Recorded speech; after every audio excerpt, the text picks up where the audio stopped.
India Middle east Europe economic corridor IMEC।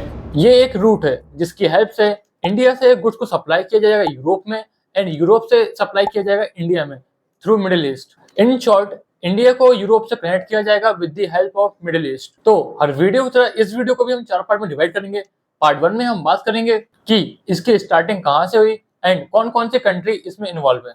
Then part 2 में हम इस रूट के बारे में बात करेंगे एंड इसको डिटेल में समझेंगे। देन पार्ट 3 में हम बात करेंगे वो कौन कौन सी चीजें हैं जो इस रूट को बनाने में प्रॉब्लम क्रिएट कर रही हैं। Then last and part 4 conclusion. तो स्टार्ट करते हैं इस वीडियो को। बात है सितंबर 2023 की, जब इंडिया में G20 कंडक्ट किया गया था। इसी प्रोग्राम में एक बिग अनाउंसमेंट किया गया था related to global trade and India, the US, the Europe union and west Asian nation ने मिलकर एक MOU साइन किया था to build a new trade route IMEC which connect Asia and Europe through middle east. And जिसको MOU के बारे में नहीं पता, मैं उसको बता दूं, ये एक टाइप का एग्रीमेंट होता है जो कि दो या दो से ज्यादा पार्टी के बीच में होता है। इसमें ये पार्टीज एक फ्रेमवर्क को एस्टेब्लिश करते हैं फॉर द फ्यूचर कोलैबोरेशन और फ्यूचर प्रोजेक्ट। तो न्यू रूट के बारे में बात करने से पहले हम ट्रेडिशनल रूट के बारे में एक बार बात करते हैं। तो जो ट्रेडिशनल रूट है वो इंडिया को यूरोप से कनेक्ट करता है through Swiss canal. Swiss canal एक 193 किलोमीटर कैनल है या फिर एक रूट है जो कि इस पूरे रूट के बीच में पड़ता है। एंड ये जो पूरा रूट है इसका डिस्टेंस लगभग 12,000 किलोमीटर के आसपास पड़ता है। नाउ अब हम चलते हैं पार्ट 2 पर एंड बात करते हैं न्यू रूट के बारे में। ये जो रूट है इसमें सी एंड रेलवे दोनों का यूज किया जाएगा। तो चलो इस रूट को डिटेल में समझते हैं। इस रूट की स्टार्टिंग होगी इंडियन पोर्ट से। यहाँ से शिप निकलेगी एंड सबसे पहले पहुंचेगी दुबई। देन दुबई से यूज किया जाएगा रेलवे का। जो भी गुड्स हैं उसको रेलवे में लोड किया जाएगा एंड रेलवे के थ्रू दुबई से हम पहुंचेंगे सऊदी अरब। अब सऊदी अरब में हम कैसे ट्रेवल करेंगे उसकी बात करते हैं। तो सबसे पहले हम जाएंगे गुफेफत, उसके बाद जाएंगे हराद, देन उसके बाद जाएंगे रियाद, देन लास्ट हम पहुंचेंगे हदीदा। यहाँ पर हमने सऊदी अरब को कवर कर लिया। इसके बाद हम पहुंचेंगे हैफा जो कि इजराइल में है। देन हैफा पोर्ट से इन गुड्स को लोड किया जाएगा शिप में एंड शिप के थ्रू इसको पहुंचाया जाएगा ग्रीस। तो ये है पूरा कंप्लीट रूट। तो इस रूट के क्या बेनिफिट है और उसके बारे में भी थोड़ी बात करते हैं। First, faster and cheaper. जी हाँ, यूरोप कमीशन का ये क्लेम है कि ये जो न्यू रूट है ये ट्रैवल टाइम को 40% से रिड्यूस कर देगा एंड ट्रैवलिंग कॉस्ट को 30% से रिड्यूस कर देगा as compare to traditional route. Second, इस रूट के हेल्प से सी के अंडर हम इजिली फाइबर ऑप्टिक केबल को बिछा पाएंगे जो कि डिजिटल कनेक्टिविटी को इम्प्रूव करेगा between India, Middle east and Europe.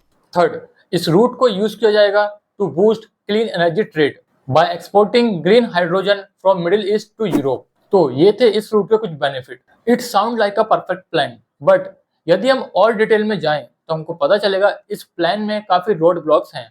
तो बात करते हैं इन्हीं रोड ब्लॉक्स के बारे में एंड चलते हैं अपने पार्ट 3 पर। First, geopolitics. जियोपॉलिटिक्स इस प्लान में काफी प्रॉब्लम क्रिएट कर सकता है। जी हाँ, वो इसलिए क्योंकि इस प्लान को कंप्लीट करने के लिए बहुत सी कंट्रीज को एक यूनिट होकर काम करना पड़ेगा जो कि पॉसिबल नहीं है। एंड अगर ये पॉसिबल हो भी गया तो इस बात की कोई गारंटी नहीं है कि ये कितना लॉन्ग टर्म चलेगा। फॉर एग्जाम्पल बात करें इसराइल की एंड सऊदी अरब की, तो ये दोनों ही इस रूट में बहुत इंपॉर्टेंट रोल प्ले कर रहे हैं। एंड अगर हम देखें दोनों कंट्रीज के बीच में पहले बहुत ज्यादा कॉन्फ्लिक्ट हो चुके हैं एंड ये हो सकता है इस प्लान में एक प्रॉब्लम क्रिएट कर सके। Second, Egypt. इजिप्ट का जो रिवेन्यू है वो बहुत ज्यादा डिपेंड है स्विस कैनल के ऊपर।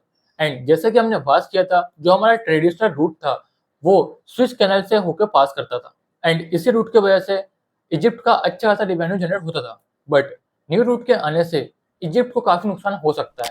इसीलिए इजिप्ट नहीं चाहेगा कि ये रूट बने एंड इसके लिए ये कुछ ना कुछ एक्शन जरूर लेगा। Third, economic. Each section of the corridor could cost about 3 to 8 billion dollar, जिसमें से सऊदी अरब एंड UAE ने 20 बिलियन डॉलर का इन्वेस्टमेंट करने का प्लान बनाया है एंड यूरोप यूनियन भी अपना इन्वेस्टमेंट प्लान लेकर आने वाला है।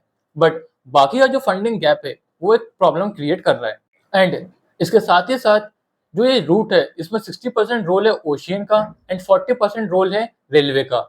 एंड जो रेलवे है वो हमको 3 गुना ज्यादा महंगा पड़ेगा as compare to ocean because of constant loading, unloading and reloading.